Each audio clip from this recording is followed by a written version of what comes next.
Pagkatapos nga naming mapuntahan ang Pacific View Deck at butas na bato, Diretso na tayo. Sa good naman. sa episode 4 ng aking Dinggalan, Baler Rides, Baler Aurora naman ang aming destinasyon. Kilala ang lugar na ito bilang birthplace ng surfing sa Pilipinas. Kaya naman, maraming dumarayo dito.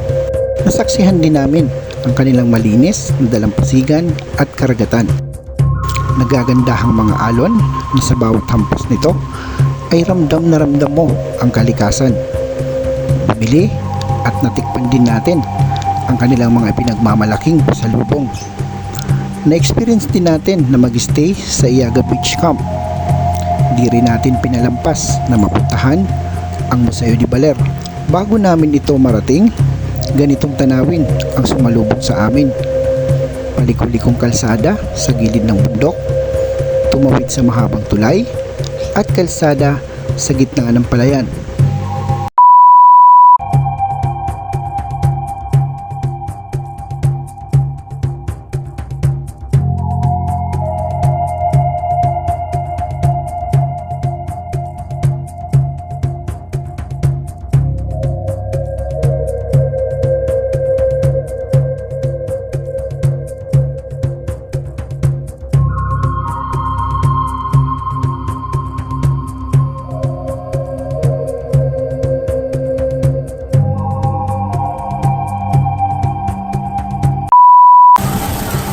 Solid din pala yung view dito sa area na to. Akala mo, tatagusin mo yung bundok yan sa unahan. Sobrang straight yung kalsada. Kaya nasa dulo, bundok. So ito yung way ng papuntang Baler via Bungabong Road. Kanina, nag-stop kami sa may Barangay Antipolo, sa may Bungabong Road. Galing kami ng Gabaldon, malapit doon sa may Ilog, Bato, Ferry. Kumanan kami, and then dire-diretso, hindi dito, kumanan ulit kami. Papunta na ito ng Baler. Approximately 87 kilometers based sa Google Maps and about 2 hours and 20 minutes na takbo.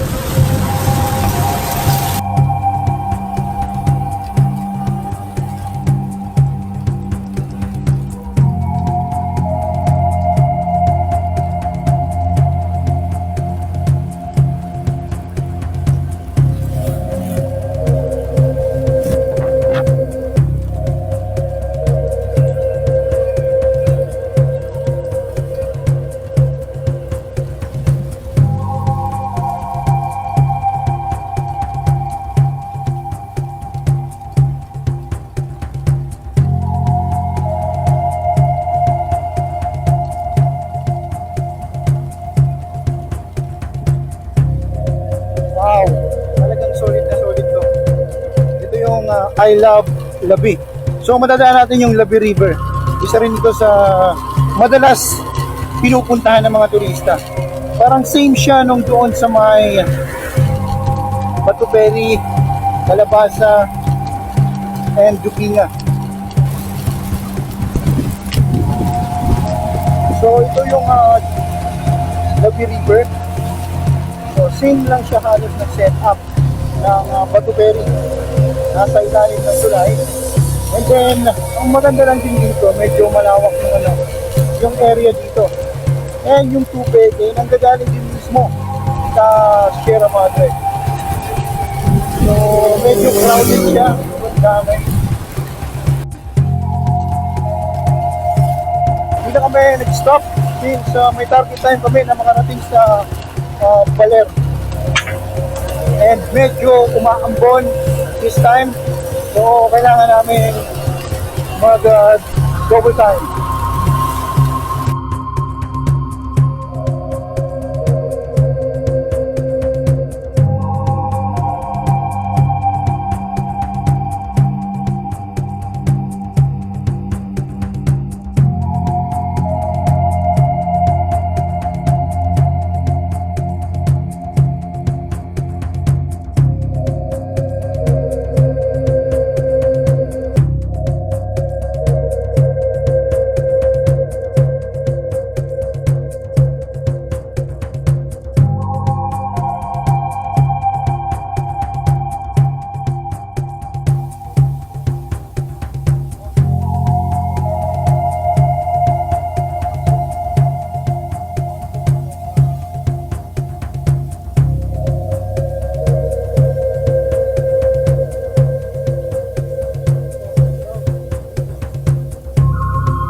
anong tulay ito.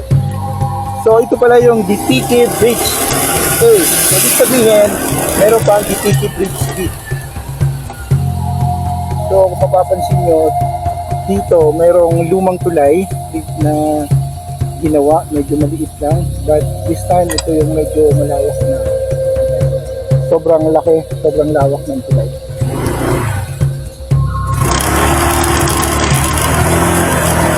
So halos mula ng tubig, kukunti lang, pero may mga tent din siya na cottage sa area na pwede kang mag-swimming. So tama nga, ito nakalagay Barangay Ditiki. So yun, mapapansin banda doon sa bandang kaliwa, wala na masyadong tubig na umaagos. Hindi ganon dami. Yung style nung sa Ditiki River, same lang din yung style doon sa may Batu Ferry. Sa Dupinga, sa Labu River, almost same yung setup nila. Nasa tabing ilog, and then yung may nilagyan nila ng mga cottages. Yung Batu Ferry, ang kagandahan, napaka-organized nila. Pantay-pantay, nakahilera yung mga cottages nila, and pare-parehas yung style, yung bubong, building, as in pare-parehas. Kaya kung titingnan nyo sa may aerial shot, napakaganda tingnan nyo kasi naka-allow. Unlike dito sa Ditiki River, iba-iba yung bubong, iba yung design, hindi siya totally naka-allow, but it doesn't matter naman. Pero in terms sa kasi kumbaga sa aesthetic ba, ang ganda ng pagkaka-set up yung sa may Batu Ferry, maayos.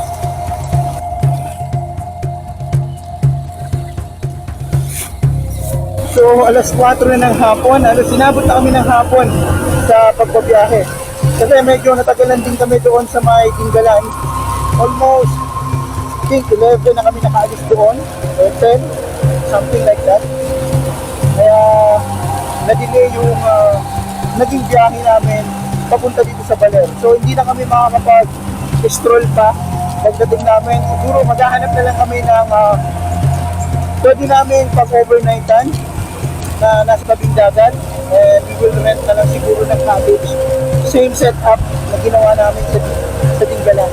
And by tomorrow, saka kami siguro mag-stroll maghanap pa ng ibang magandang spot na pwede namin puntahan sa Baler. Then marami nun talagang magagandang tourist spot na pwedeng puntahan sa Baler. So bali, sinukulit lang din talaga namin yung pagpunta. Medyo malayo din talaga to.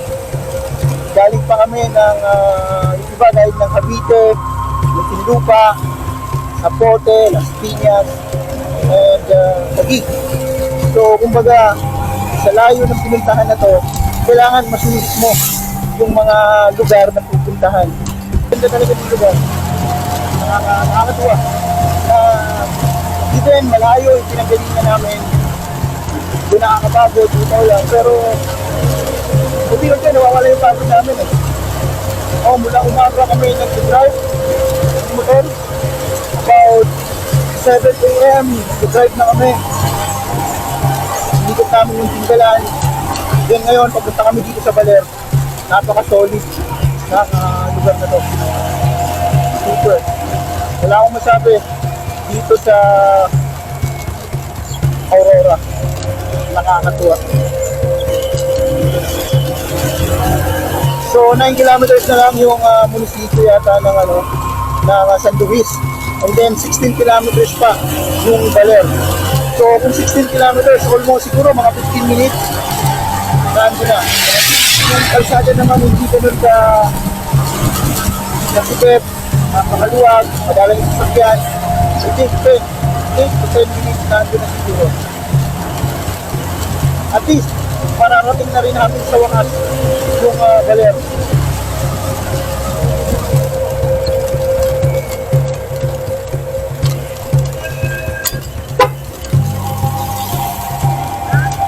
Yun.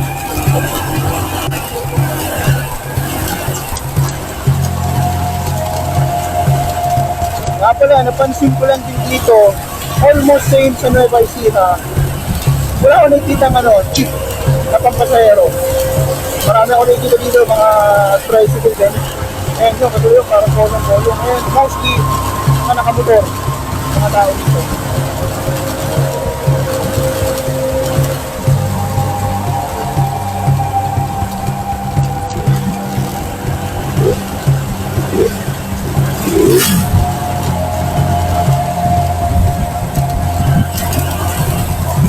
Kung nagbabala kayo na mag-rides dito sa Aurora, I suggest schedule nyo na agad, puntahan nyo na agad.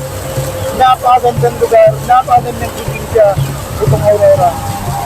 So, Dinggalan pa lang nakikita ko, napuntahan namin, napakasulit yung lugar na yun.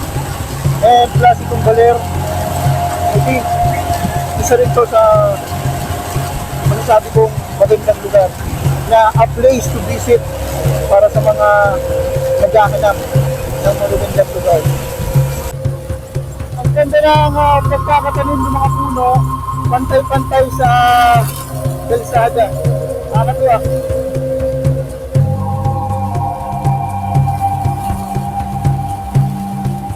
So almost, malapit na tayo sa Baler Aurora.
Sa mga Baler.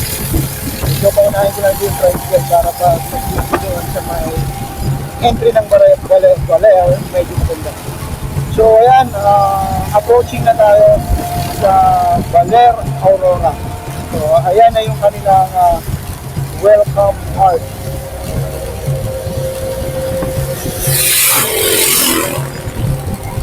Welcome to Baler Aurora. So ayan, may nakasukat.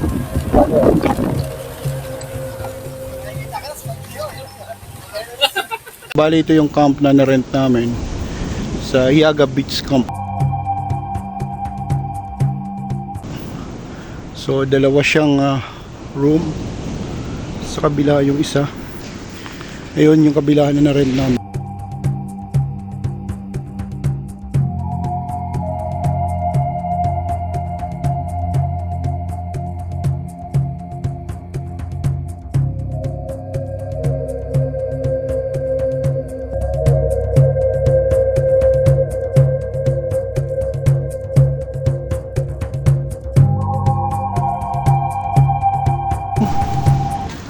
May nagtitinda dito ng bukayo, titesting natin. Saan gawa ito eh? Sa buko yan. Buko. Meron din siyang tinda dito. Nandito tayo ngayon sa may Hiaga Beach Camp. Bali may nagtitinda dito na pampasalubong. Meron silang bukayo na brown, white, and melon. Meron din silang Suman po na brown rice. So meron ditong suman na gawa sa brown rice. Yung ganito kadami ay 100 pesos. So bibili tayo. And meron din silang ganito 3 for 100 din yung bukayo. Binigyan din tayo ng isa. Titikman natin. Ito yun, no? Sumana brown rice. Natikman ko na siya actually kanina, masarap. So, bibili tayo. Pabili po nito ate ng tatlo. Tsaka, isa po nito. Kano po lahat? 200 Nasa pangahan ni B-Boy. Bakit naka-get up na kayo lahat? May pala ko naging sa ano. Wala pa. Kasi sa Novi kasi wala na ako. Anong pangalan nyo ate? Kimberly po. Kimberly Dionisio. Bali, si Ma'am Kimberly Dionisio. Kung magagawi kayo dito sa may Baler, around Baler, dito siya nagtitinda. Naka kolong-kolong. Kolong. And then, sa harapan, ito yung pinaka beachfront.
So, subukan natin maglakad-lakad dito.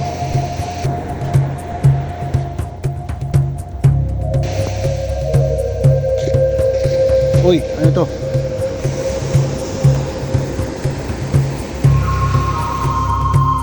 So, siyang ano, tubo. Oh.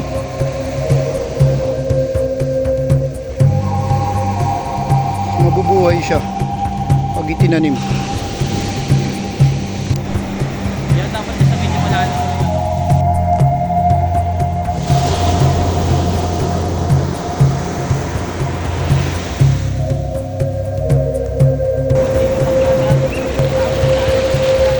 Sa banda dulo doon, merong volleyball net. And dito sa area na to, pwede na maligo. And ayun, meron dong banda na nagka-car camp. And tingnan nyo. So may mga puno ng nyog, halos tabi-tabi. And sa likod, puro na sa nyog. Hanggang doon sa dulo. So yung area na yon na nakikita nyo ng mga kulay puti, yun yung banda ng Sabang. Marami yung mga kainan doon. And merong development na ginagawa doon.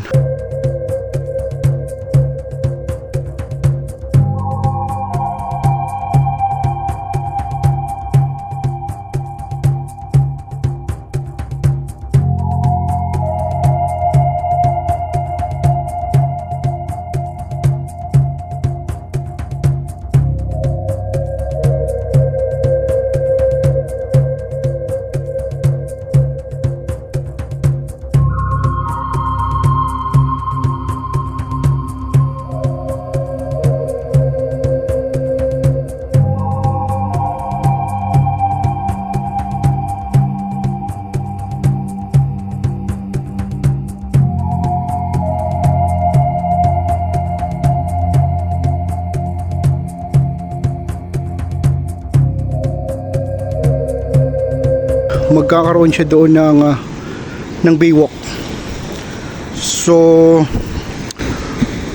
yun yung may kita nyong mga view dito sa may Baler Aurora.